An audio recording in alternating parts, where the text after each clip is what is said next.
मोहम्मद बिन कासिम क्यों आया था? इलाहाबाद के एक पंडित है, उन्होंने खुद लिखा है, मैं अपनी बात नहीं पंडित जी की बात कह रहा हूं। उस वक्त हालात ऐसे हो गए थे कि चंद औरतें, मुसलमान औरतें जो श्रीलंका की सरजमीन से हज के लिए जा रही थी, उस वक्त राजा दाबिर सिंह उसके कुछ गुंडों ने इन औरतों को पकड़ लिया, उनकी इज्जत लूटी, उनका माल लूटा, उनको कैदी बनाया।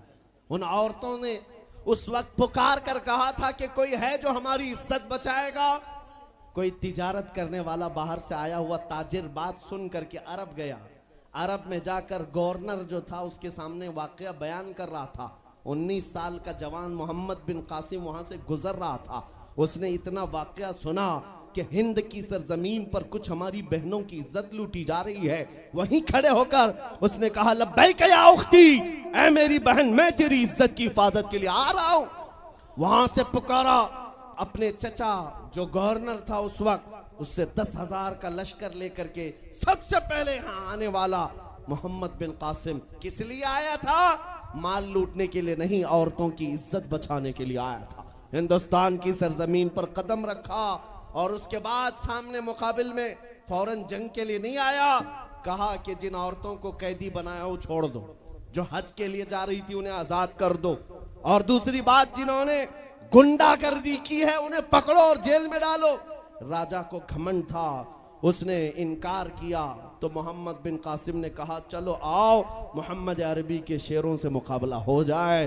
3 दिन का मुकाबला हुआ था, न राजा बचा न बाजा बचा, सारे हजारे इधर से उधर हो गए और मोहम्मद बिन कासिम का परचम लहराया। मेरे अजीजों, औरतों की इज्जत का मुहाफिज 19 साल का जवान था, जिसने आते ही औरतों की इज्जत भी बचाई और मेरे दीन का परचम भी लहराया। मैं आज पूछता हूं, हमारी उम्रें कितनी हो गई?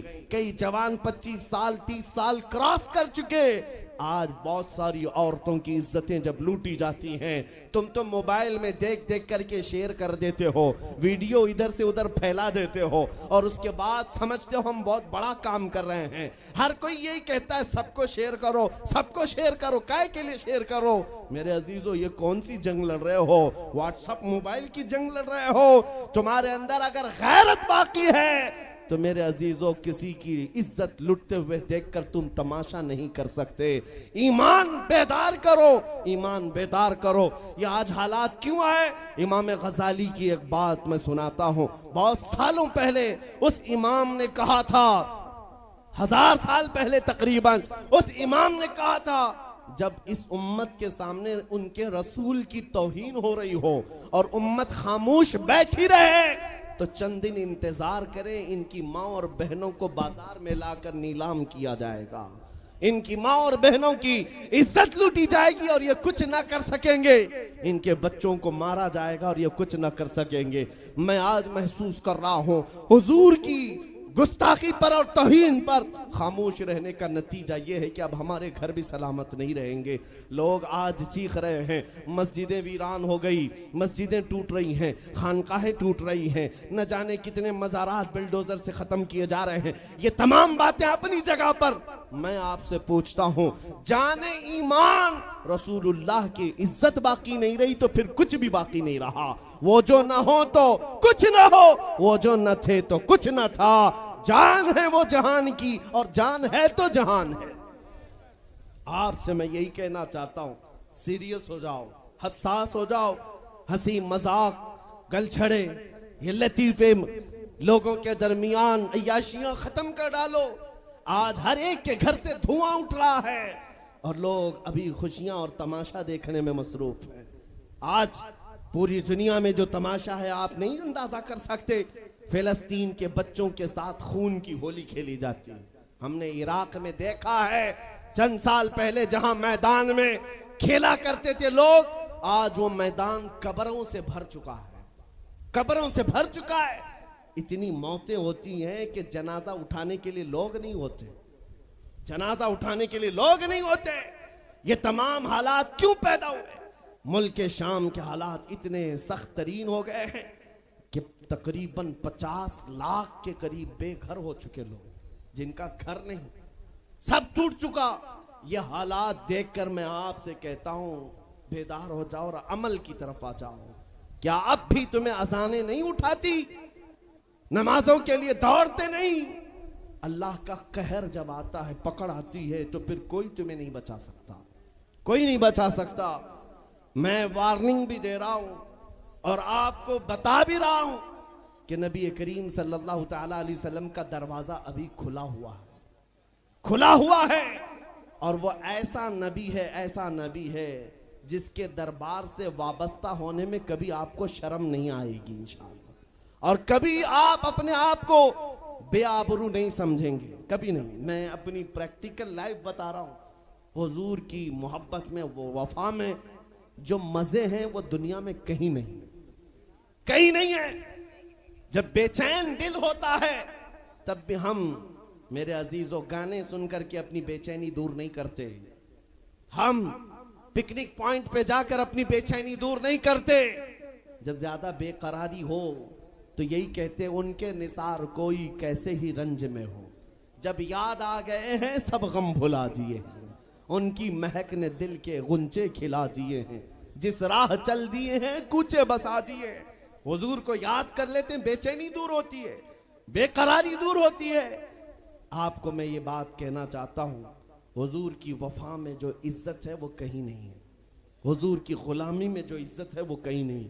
आज आपके दरमियान मैं यहां आया हूं, फतेहपुर सिकरी पहली मर्तबा, लेकिन तुम्हारा जोश और जज्बा मेरे अजीजों, रात के 12 बजे के बाद मुझ जैसे एक अदना तालिब इल्म के इस्तेकबाल के लिए अगर इतना मजमा खड़ा है, जो खड़ा है खड़ा है, जिसको जगह नहीं वो भी, जिसको जगह है वो भी। क्यों? कोई बड़े पार्टी का नेता आया है क्या? किसी गवर्नमेंट का ओहदेदार आया है? नहीं, सबको यहां पता है कोई नेता नहीं आया, हुजूर का एक गुलाम आया। हमारी आज जो इज्जत है वो सिर्फ इसीलिए है, जब तक बिके न थे तो कोई पूछता न था। या रसूल अल्लाह, तुमने खरीद कर हमें अनमोल कर दिया।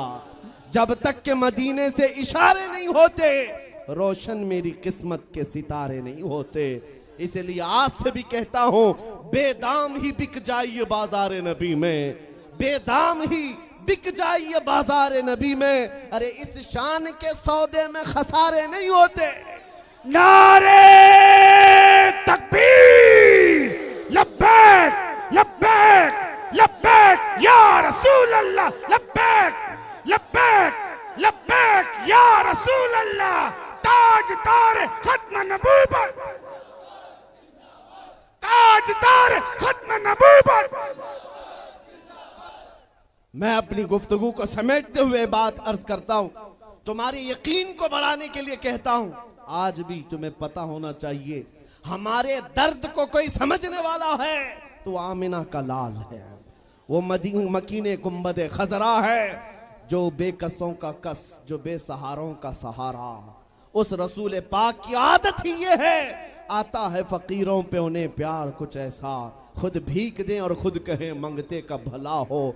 आपको मैं ये बात बार बार इसलिए कह रहा हूं कि तुम ये मांगना छोड़ दो, लोगों के यहाँ हाथ फैलाना छोड़ दो, इनकी उनकी नौकरी चाकरी करना छोड़ दो। मेरे मुर्शिद ताजु शरिया फरमाया करते, बुल हवस सुन सीमो जर की बंदगी अच्छी नहीं, बुल हवस सुन सीमो जर की बंदगी अच्छी नहीं, उनके दर की भीख अच्छी, सरवरी अच्छी नहीं। दुनिया में कहीं इज्जत नहीं पाओगे जो मेरे नबी की गुलामी में पाओगे। इसलिए कि हमने हुजूर से वाबस्ता होने वालों को देखा है, वो बिलाल हबशी हबशा के रहने वाले थे, अगरचे रंग काला था, लेकिन जब मेरे आका की गुलामी में आए तो मेरे आका ने उन्हें काबे की छत पर चढ़ा दिया, और काबे की छत पर से अजान देकर बिलाल ने ये लोगों को बता दिया, ऐ लोगों मुझे देखो, रंग से इज्जत नहीं, मुस्तफा के कदमों से इज्जत है।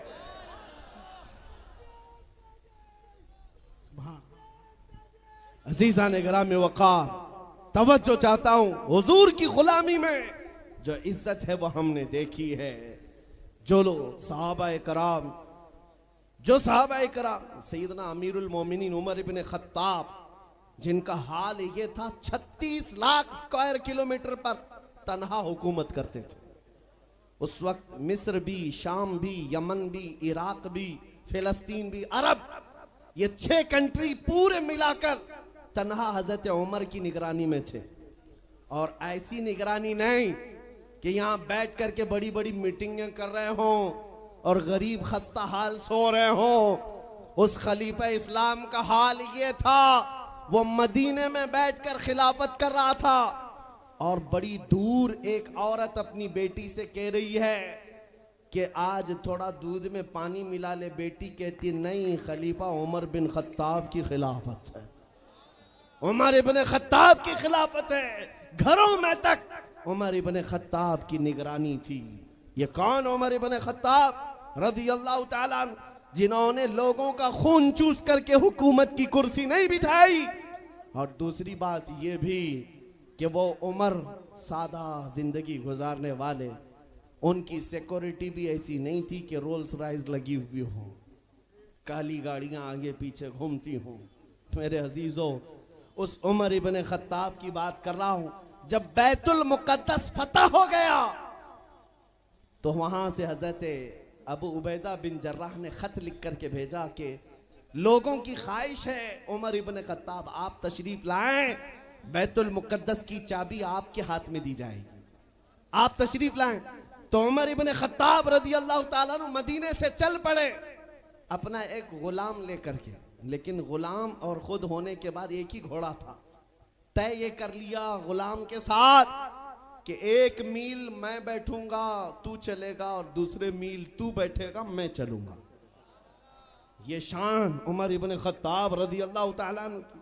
मैं क्यों कह रहा हूं अभी बताता हूं। और इस तरह से सफर कटता रहा। 1 मील खुद बैठते, 1 मील गुलाम बैठता था, क्योंकि उनके अदल के सामने किसी की नहीं चलती। फिर जब इत्तेफाक ऐसा है बैतुल मुकद्दस करीब आया, लोग सब देखने के लिए बाहर आए, लेकिन घोड़े पर बैठने की बारी गुलाम की थी और आपकी चलने की थी। बारी बारी है, गुलाम बैठा हुआ आ रहा है और खलीफा वक्त रस्सी पकड़ा हुआ आ रहा है। लोग दौड़े दौड़े आए, फिलिस्तीन के अमीरुल मोमिनीन कहकर नारा लगा रहे थे। तो जो मौजूद सहाबा थे उन्होंने बताया ये घोड़े पर बैठा हुआ अमीरुल मोमिनीन नहीं है, ये घोड़े की रस्सी पकड़कर जो आ रहा है वो अमीरुल मोमिनीन है। ईसाइयों ने पहली मर्तबा देख करके पूछा था, ए मुसलमानों क्या तुम्हारा बादशाह ऐसा भी होता है? उस वक्त सहाबा ने कहा पहली बात तो हमारे यहाँ बादशाह होता ही नहीं, बादशाह नहीं होता। और उनकी ये जिंदगी मैं इसलिए बता रहा हूं। फिर ईसाइयों ने कहा अगर ये घोड़े की रस्सी पकड़कर चलता है तो इसके डर से कैसर और किसरा क्यों कांप रहे हैं? इसके डर से पूरा ईरान, पूरा रोम कांप रहा है। आखिर कौन सी ताकत है इस उमर के अंदर? ये तो रस्सी पकड़कर घोड़े लेकर चल रहा है। तब जानते हो मेरे अजीजों, उमर इब्ने खत्ताब रज़ी अल्लाह ताला अन्हु ने लोगों को जमा करके बताया, ऐ लोगों सुनो, मेरी हैसियत सिर्फ इतनी थी, मैं खत्ताब का बेटा उमर, बचपन में 2 बकरियां मुझसे नहीं संभाली जाती और मेरे बाप मुझे हर दिन मारते थे, बकरियां नहीं संभालनी आती। लेकिन आज गौर से देखो, आंख खोलकर, वही खत्ताब का बेटा उमर है। 36 लाख स्क्वायर किलोमीटर पर तन्हा हुकूमत करता है। इसलिए नहीं कि खत्ताब का बेटा उमर है, इसलिए कि मोहम्मद अरबी का गुलाम उमर है। नारे तकबीर, नारे रिसालत, मरहबा या मुस्तफा, मरहबा या मुस्तफा। अजीज़ान गिरामी औक़ार, मैं आपको कई मिसालों से बता सकता हूं। इज्जत सहाबा ने रसूलुल्लाह के कदमों से पाई है, इज्जत नबी पाक के कदमों से पाई है। आज जिस जलसे में जाएं, आला हजरत आला हजरत। अभी अगर मैं पूछूं इश्क मोहब्बत, इश्क मोहब्बत, आला हजरत आला हजरत, आपको बोलने की जरूरत ही नहीं। हर इलाके में सुन्नियों का मजमा खुद ही कहता है। हालांकि इस नारे का मतलब क्या है? इश्क मोहब्बत 2 लफ्ज हैं। जैसी ही इश्क पुकारा जाए, मोहब्बत पुकारी जाए, हर एक कहता है आला हजरत आला हजरत। मेरे अजीजों, ये बात इसलिए मैं कह रहा हूं, 100 साल गुजर जाने के बाद भी उस इमाम का नारा हर मजलिस की रौनक क्यों बना है? इसलिए कि वो बरेली का इमाम जिंदगी भर अपने कसीदे नहीं पढ़ता था, अपने खानदान की बड़ाइयां नहीं बोलता था, बल्कि जब भी बोलता था तो यूं कहता, सरवर कहूं कि मालिको मौला कहूं तुझे, बागे खलील का गुले ज़ैबा कहूं तुझे, तेरे तो बस ऐबे तनाही से हैं बरी, हैरान हूं मेरे शाह मैं क्या क्या कहूं तुझे। लेकिन रजा ने खत्म सुखन इस पे कर दिया, खालिक का बंदा खल्क का आका कहूं तुझे। उस बरेली के इमाम ने जिंदगी भर अपने नबी की तारीफ की, लेकिन जब दुनिया से चला गया तो रब्बे जुल जलाल ने ना उनका नाम मिटने दिया, ना उनका कलाम मिटने दिया। सुभान अल्लाह, सुभान अल्लाह। इसलिए ये फार्मूला समझ करके चलो, जो हुजूर की बात करता है वो जिंदा रह जाता है। आज भी आपको ये कसीदा याद है, मौलाया सल्ली वसल्लिम दाइमन अबदा, सुने हो कि नहीं सुने हो? ये कसीदा उर्दू में नहीं है, अरबी में है। तुम्हें तो अरबी शायद समझ में आती नहीं आती, लेकिन सबको पढ़ने में लुत्फ आता है, सुनने में लुत्फ आता है। ये शरफुद्दीन बोसीरी का लिखा हुआ 700 साल पहले का कसीदा है। मेरे नबी की मोहब्बत में लिखा था। जब फालिज की बीमारी हो गई थी, लकवा, पैरालाइज हो गया था और इलाज करा करा कर थक गए, आखिर में एक दिन कमरे में बैठकर यही कसीदा लिखने लग गए। अमिन तदक्कुरी जीरानिम बिदी सलमी मज़ज्त दमअन जरामिम मुक़लतिम बिदमी अम हब्बतिर रिअ मिन तिलक़ाइ काज़िमतिन व औमदल बर्क़ु फ़िज़्ज़लमाइ मिन इज़मी फमा लिअयनैका इन क़ुल तकफ़ुफ़ा हमता व मा लिक़ल्बिका इन क़ुल तस्तफ़िक़ यहिमी मुहम्मदुन सय्यिदुल कौनैनि वस्सक़लैनि वल फ़रीक़ैनि मिन अरबि व मिन अजमी हुवल हबीबुल्लज़ी तुरजा शफ़ाअतुहु लिकुल्लि हौल मिनल अहवालि मुक़तहिमी दआ इलल्लाहि फल मुस्तमसिकून बिही मुस्तमसिकून बिहब्लिन गैरि मुनफ़सिमी या अकरमल खल्क़ि माली मन अलूज़ु बिही सिवाका इंद हुलूलिल हादिसिल अममी या रब्बी बिल मुस्तफ़ा बल्लिग़ मक़ासिदना वग़फ़िर लना मा मज़ा या वासिअल करमी। इमाम शरफुद्दीन बूसीरी का लिखा हुआ ये कलाम 170 अशार हैं। अल्हम्दुलिल्लाह पूरा याद है, लेकिन पढ़ने के लिए उतना वक्त नहीं है। लेकिन जिस जमाने में उन्होंने लिखा था उस वक्त उनको पैरालाइज हो गया था, फालिज हो गया था, लकवा मार गया था, लेकिन उसके बावजूद जब कलाम लिख करके सो गए रोते रोते, किस्मत जाग गई, ख्वाब में मेरे आका तशरीफ लाए। कहा बोसीरी जो कलाम तुमने लिखा हमें भी सुनाओ। जानते हो उन्होंने जब कसीदा लिखा था पूरा तो लिख दिया था, लेकिन शुरू का जो शेर है मौला यसल्ली वसल्लिम दाइमन अबदा, ये आधा ही बना था, दूसरा बन ही नहीं पाया था। जब ख्वाब में हुजूर ने पूछा बुसीरी सुनाओ, तो सुनाने लगे या रसूल अल्लाह अबी व उम्मी फिदा मौला यसल्ली वसल्लिम दाइमन अबदा। अटक गए, दूसरा तो बना ही नहीं था। हुजूर ने फरमाया इसका दूसरा शेर मेरी जानिब से, अला हबीबी का खैरिल खल्क़ि कुल्ली। हुजूर पाक ने इरशाद फरमाया और उसके बाद अपनी चादर उठाकर इमाम बोसीरी को पहनाया। कहां? ख्वाब में। ख्वाब में हुजूर अकरम सल्लल्लाहु ताला अलैहि वसल्लम की वफात के 700 साल बाद के हैं। इमाम शरफुद्दीन बोसीरी हुजूर की इंतकाल के 700 साल बाद के तकरीबन ख्वाब में चादर भी दी और अपना नरम और मुलायम हाथ मेरे आका ने शरफुद्दीन बोसीरी के जिस्म पर फेरा और मुस्कुरा करके चले गए। तुम क्या मुस्कुराए कि गुल खिल गए। और मेरे अजीजों, मेरे आका तो घर पर आए भी और चले भी गए। शरफुद्दीन बोसीरी कहते मेरी आंख खुली तो भीनी भीनी खुशबुओं से घर महक रहा था। मैंने सोचा ख्वाब की बात ख्वाब है, लेकिन देखा तो रात में हुजूर ने जो चादर दी थी वो गोद में पड़ी हुई थी, गोद में रखी हुई थी। उठाया और चूमा। सोचा मैं तो फालिज वाला हूं, हाथ पैर तो उठते नहीं, लेकिन जब हाथ उठाया, पैर उठाया, देखा पूरा सही सलामत है।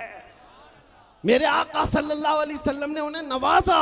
मैं ये वाकया बयान करना मकसूद नहीं था, लेकिन दरमियान में बात आई, इसलिए कह रहा हूं कि उस शरफुद्दीन बोसीरी का कसीदा घर घर पूरी दुनिया में बच्चों को याद है। छोटा ही सही, एक शेर ही सही, क्यों 700 साल पहले कहे हुए कसीदे को अल्लाह ने आज भी जिंदा रखा है, सिर्फ हमारी जुबानों पर नहीं। आज जाकर मदीने तैयबा में देखो, हुजूर पाक की जालियों में अंदर जाने वाला जो दरवाजा है, उस दरवाजे की कड़ी पर भी ये शेर लिखा हुआ।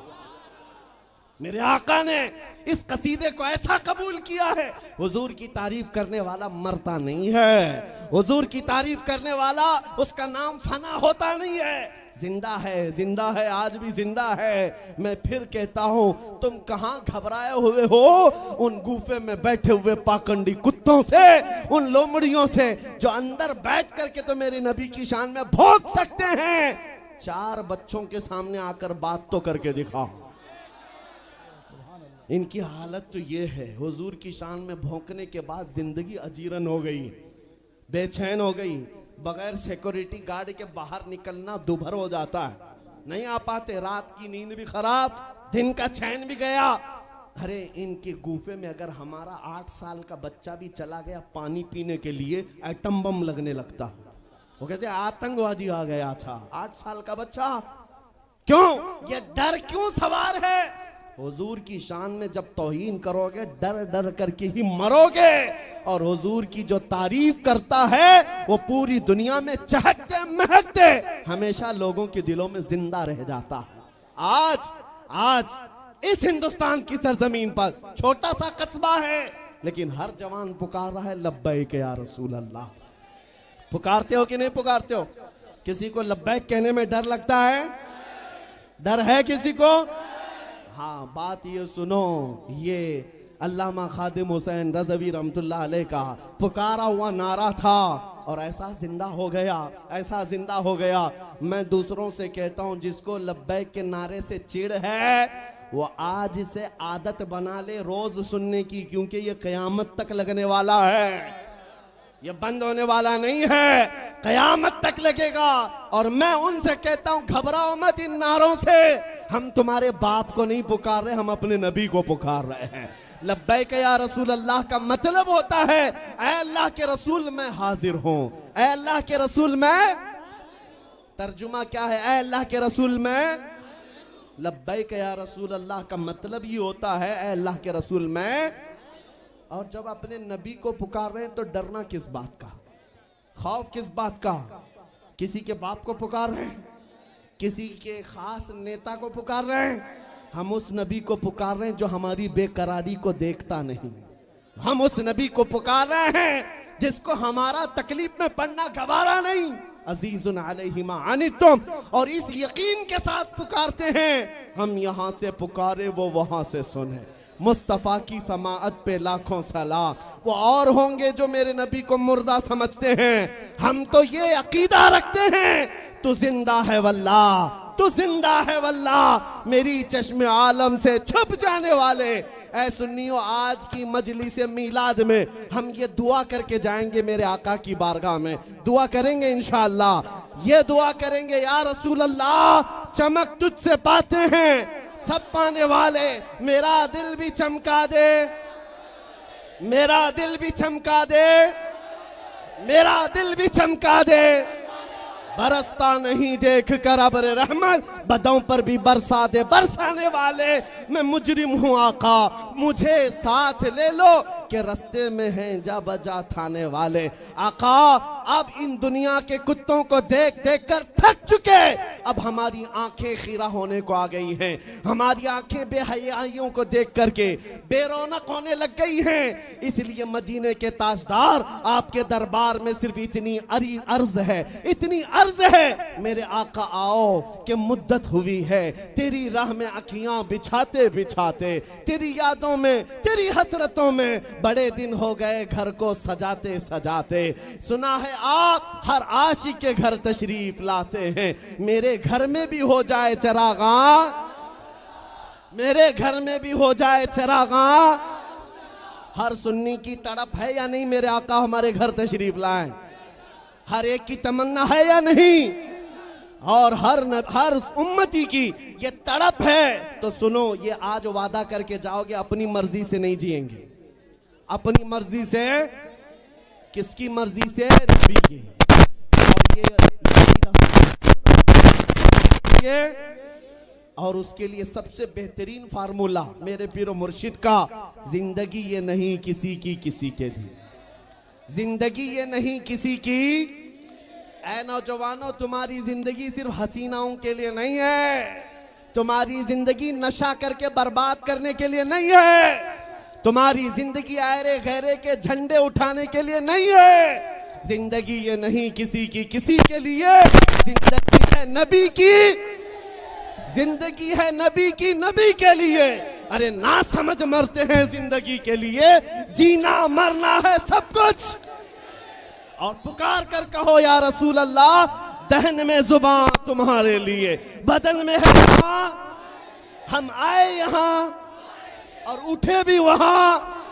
या रसूल अल्लाह, बने दो जहां, बने दो जहां, बने दो जहां। और सुन्नियों, आज के बाद से हम इधर उधर हाथ नहीं फैलाएंगे। कहेंगे तो क्या कहेंगे, कौन देता है देने को मुंह चाहिए, देने वाला है सच्चा, देने वाला है सच्चा, देने वाला है सच्चा। लब्बैक या रसूल अल्लाह, लब्बैक या रसूल अल्लाह, लब्बैक या रसूल अल्लाह। मुस्तफ़ा जाने रहमत पे। इस्लामिक नातो बयान सुनने के लिए हमारे YouTube channel Hashim cyber world को सब्सक्राइब करें।